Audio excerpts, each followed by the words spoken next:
Board exams are coming up and I know आप सब लोग एक टेंशन में। डोंट वरी, आज की वीडियो में मैं बताऊंगी आपको क्विक रिवीजन टिप्स जो आपको सिलेबस रिवाइज करने में मदद करेगी। Let's get started. देखो, अगर तुम्हें किसी टॉपिक को रिवाइज करना तो तुम लोग फिर से नोटबुक लेके पूरा चैप्टर 1 के फर्स्ट टॉपिक से पूरा एंड टॉपिक तक पूरा वो नोटबुक रीड नहीं करते बैठोगे, क्योंकि इतना टाइम तो तुम्हारे पास है नहीं रिवीजन करने के लिए। तो तुम लोग क्या करोगे, जब तुम लोग पढ़ते हो तभी तुम लोग कुछ शॉर्ट नोट्स बना के रखोगे। Short notes in the sense उस जिसमें कीवर्ड्स लिखे जाते हैं। ठीक है, कीवर्ड्स होते हैं, कुछ डायग्राम्स होते हैं जिसके बेसिस पे हम चीजें याद रखते हैं। वैसे तुम्हें नोट्स बनाने पड़ेंगे, इसका भी एक वीडियो मैं अपलोड कर दूंगी, तुम वो देख लेना। नेक्स्ट इज तुम्हें रिवीजन टाइम टेबल बनाना पड़ेगा एक। अभी रिवीजन टाइम टेबल कैसे बनाया जाता है, तो देखो फॉर एग्जाम्पल तुम्हारे पास 15 डेज है to revise all the syllabus और तुम्हारे पास नंबर ऑफ चैप्टर 60 है।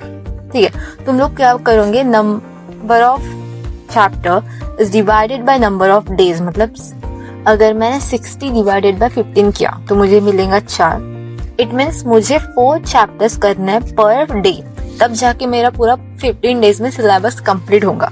वैसे ही तुम्हें तुम्हारे नंबर ऑफ डेज देखने कितने रिमेनिंग है, नंबर ऑफ चैप्टर्स देखने, उसके बेसिस पे तुम्हें डिसाइड करना है कि तुम्हें कौन से डेज पर कौन सा चैप्टर पढ़ना है। Step 3 is daily revision. तुम्हें जो भी तुम आज पढ़ोगे वो सभी तुम्हें सोने के पहले एक बार रिवाइज करना है, सो दैट तुम थोड़ा याद रख सको। तुम्हें बहुत इजी जाएगा अगर तुम ढंग से पढ़ोगे, ढंग से रिवाइज करोगे, तो जब एग्जाम्स आएंगे ना उसके पहले तो वो सब चीजें रिवाइज करने के लिए बहुत इजी रहता है। एंड देखो, मुझे भी पता है रिवीजन करते वक्त बहुत नींद आती है, क्योंकि हमें एक ही टॉपिक अगर तुम बार बार पढ़ने के लिए बोलोगे तो हम नहीं पढ़ सकेंगे ना, है ना।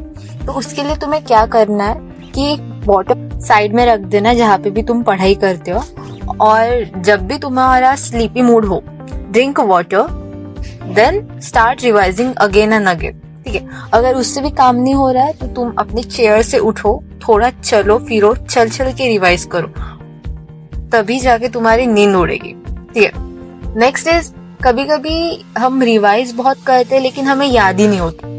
तुम क्या करोगे कि वो रिवीजन जो तुम कर रहे हो वो तुम जोर जोर से बोल के करोगे, सो दैट तुम वो चीजें सुनो भी, तुम वो देख भी रहे हो, तुम लोग सुन भी रहे हो, तो वो चीजें तुम्हें बहुत ढंग से याद रहेगी।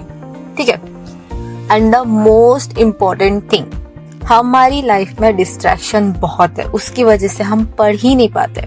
तो ये सब डिस्ट्रैक्शन दूर करने के लिए बहुत इजी वे है जो मैं भी अपने पढ़ाई के वक्त यूज करती हूँ। तुम्हें क्या करना है, तुम्हारी फोन की सभी नोटिफिकेशंस ऑफ करके फोन को साइलेंट पे रख के एक दूसरे रूम में रख देना है और अपनी स्टडी रूम में आके तुम्हें पढ़ना है। ठीक है, अगर मे बी तुम्हारे सभी नोट्स ऑनलाइन होंगे तुम्हारे पास, तो तुम एक काम कर सकते हो, सभी नोट्स की ऑफलाइन हार्ड कॉपी निकालो और पढ़ो।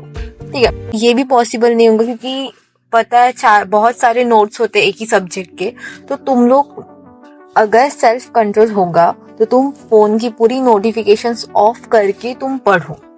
नहीं पॉसिबल है तो बेटा तुम्हें फोन को साइड में ही रखना पड़ेगा एक रूम में, तभी जाके तुम पढ़ पाओगे, या फिर हार्ड कॉपीज निकाल के लो।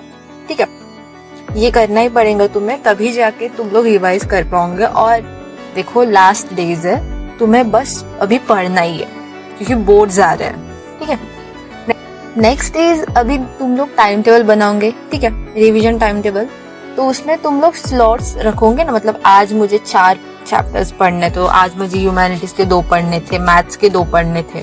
ऐसा अगर तुमने बनाओ, तुमने आज वो पढ़ भी लिए, मतलब तुम लोग जीत गए हो ना, आज के दिन के तुम जीत गए हो, तो तुम्हें रिवॉर्ड्स देने खुद को, अच्छे रिवॉर्ड्स इन द सेंस जिस चीज से तुम्हें खुशी मिलती है वो करना। तुम्हें बैडमिंटन खेलने से खुशी मिलती है तो हाँ ठीक है, तुम 30 मिनट्स बैडमिंटन खेल लो। अगर तुम्हें किसी वीडियो गेम खेलने से खुशी मिल रही है तुम वो करो, या फिर कोई वेब सीरीज देखने में तुम्हें खुशी मिल रही है तो वो तुम खुद को रिवॉर्ड दो, लेकिन देखो बस 30 मिनट्स, उससे ज्यादा नहीं। ठीक है, उससे क्या होगा, तुम लोग खुश भी रहोगे, तुम लोग मोटिवेटेड भी रहोगे, और ऐसा नहीं कि तुम बस दिन भर पढ़ ही रहे हो। तुम लोग तुम्हारा पूरा सब कुछ पढ़ के तुम खुश हो अभी, और अब तुम खुद को रिवॉर्ड दे रहे हो, जो कि सच में अच्छी बात है ना, जिससे पॉजिटिव आउटलुक मिलेगा हमें।